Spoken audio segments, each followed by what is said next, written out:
राजा और रानी की कहानी प्राचीन काल की है, जब एक छोटे से राज्य में एक राजा और उसकी रानी शांति और सुख से रहते थे। इस राज्य का नाम स्वर्णपुर था और यह राज्य अपनी संपन्नता और खुशहाल प्रजा के लिए प्रसिद्ध था। राजा का नाम वीरेंद्र सिंह था और रानी का नाम सुमित्रा देवी। दोनों ही अपने अपने गुणों के कारण पूरे राज्य में अत्यंत लोकप्रिय थे। वीरेंद्र सिंह एक न्यायप्रिय और वीर राजा थे। उन्होंने अपने राज्य को अपने पराक्रम से विस्तार दिया था और हर तरह के बाहरी खतरों से सुरक्षित रखा था। वह प्रजा की हर जरूरत का ध्यान रखते थे और हमेशा उनकी भलाई के लिए तत्पर रहते थे। दूसरी ओर रानी सुमित्रा देवी अपनी सुंदरता के साथ साथ अपनी बुद्धिमानी और दया भावना के लिए जानी जाती थीं। वह राज्य के गरीबों और असहायों की मदद करती और हर किसी को समान दृष्टि से देखती थीं। राजा और रानी का एक बेटा था जिसका नाम आर्यन था।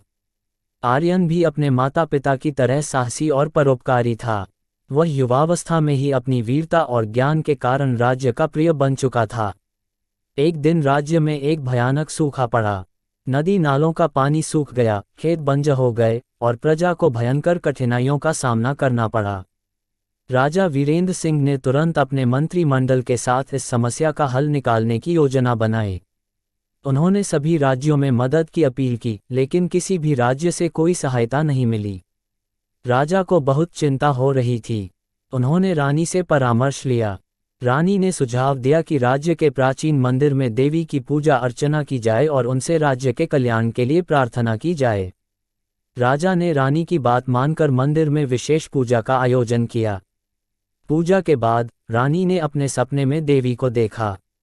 देवी ने रानी को बताया कि राज्य में खुशहाली तब लौटेगी जब राज्य के लोग एक दूसरे की मदद करेंगे और साथ मिलकर सूखे का सामना करेंगे। रानी ने तुरंत यह संदेश राजा और प्रजा तक पहुंचाया। राजा ने राज्य भर में घोषणा कर दी कि अब से सभी लोग एक दूसरे की सहायता करेंगे। राज्य की संपन्न परिवारों ने गरीबों को अनाज दिया और सभी ने अपने अपने हिस्से की जिम्मेदारियां निभाईं।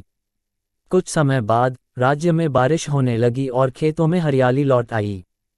राज्य में फिर से समृद्धि लौट आई और प्रजा में खुशी की लहर दौड़ गई। राजा और रानी के इस समझदारी भरे निर्णय से राज्य एक बार फिर खुशहाल हो गया। इसके बाद राजा वीरेंद्र सिंह और रानी सुमित्रा देवी का नाम स्वर्णपुर के इतिहास में अमर हो गया। उनकी कहानी को हमेशा एक मिसाल के रूप में याद किया जाता है कि जब लोग एकजुट होकर